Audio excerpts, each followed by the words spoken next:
গুম হওয়ার ৮ বছর পর বাড়ি ফিরলেন গোলাম আজমের ছেলে আজমি। বাড়ি ফিরে মোবাইল ফোনে সেই মুহূর্তে কি বলতেছিলেন, তাছাড়াও কত কষ্টের মধ্যে দিন পার করতে হয়েছে এই আজমিকে, যা শুনলে যেন আপনিও রীতিমতোই অবাক হয়ে যাবেন।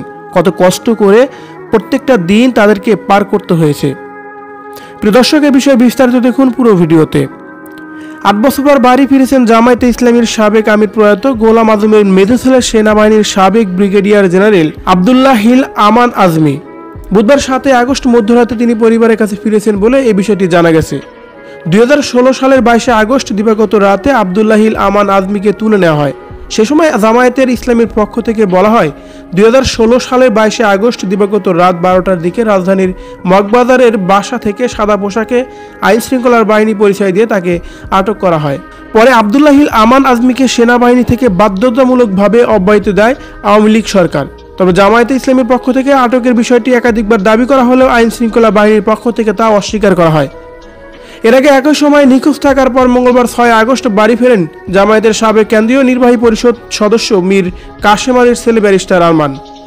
তিনিও বাড়ি ফেরার পর অনেক দুঃখের মধ্যেই সময় পার করেছেন এমন কথাই বলতেছিলেন। তবে আজমির ভাষ্য হচ্ছে এমন যে, অনেক কষ্টের মধ্যে আমাদেরকে দিন পার করতে হয়েছে। অনেক বাসি পচা খাবার আমাদেরকে দেওয়া হতো, দুর্গন্ধ জায়গায় আমাদেরকে রাখা হতো।